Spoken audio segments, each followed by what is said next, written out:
சொன்ன மாதிரி கரெக்டான டைமுக்கு பாரடைஸ் டீசர் ரிலீஸ் ஆயிருச்சு. எஸ், நானியோட பாரடைஸ் டீசர் இன்னைக்கு 6 மணிக்கு ரிலீஸ் பண்ணியிருக்காங்க.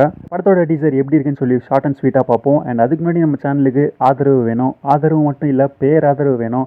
எஸ், நம்ம சேனலை சப்ஸ்கிரைப் பண்ணி சப்போர்ட் பண்ணுங்க மக்களே. இந்த ட்ரைலரை பார்க்குறப்போ ஒன்று மட்டும் புரியுது கைஸ், நானியோட ஆக்டிங் பெருசாக பேச போகுது இந்த படத்தில். நானியோட ஆக்டிங்கு, ஃபிசிக்கு, டயலாக் டெலிவரி, லாஸ்ட்டாக டீசரில் வந்த சீன்லாம் பார்த்தீங்கன்னா ரொம்ப சூப்பராகவே இருந்துச்சு. அண்ட் இன்னொரு பிக் ஸ்டென்ட் தான் இந்த படத்தோட சினிமோட்டோகிராஃபி சொல்லலாம். ஜிகே விஷ்ணு தான் இந்த படத்துக்கு சினிமோட்டோகிராஃபராக ஒர்க் பண்ணியிருக்காரு.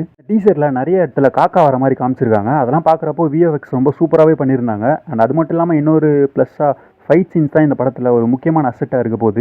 இந்த படம் வந்து அக்மார்க் 18+ மூவியாக தான் இருக்க போகுது. ஏன்னா டீசர்லேயே அவ்வளோ பிளட்லாம் காமிச்சிருக்காங்க. அப்போ படத்தில் எவ்வளோ இருக்கும். படத்தோட ஹீரோயினா கைடல் லோகர் ஒரே ஒரு ஷாட்டில் மட்டும் வராங்க டீசரில். ஒன்று பேட் ஃபீலிங் இந்த டீசரை பார்க்குறப்போ என்னன்னா, வில்லன்ஸ் அவ்வளோ ஸ்ட்ராங்காக காமிக்கல டீசரில் அப்படி தோணுது. மேபி படத்தில் காமிக்கலாம். இந்த படம் அடுத்த மாதம் செப்டம்பர் 24 ரிலீஸ் ஆகுது. அண்ட் இந்த வீடியோ உங்களுக்கு பிடிச்சிருந்தா லைக் பண்ணுங்கள், ஷேர் பண்ணுங்கள், கமெண்ட் பண்ணுங்கள், மறக்காமல் சப்போர்ட் பண்ணுங்கள்.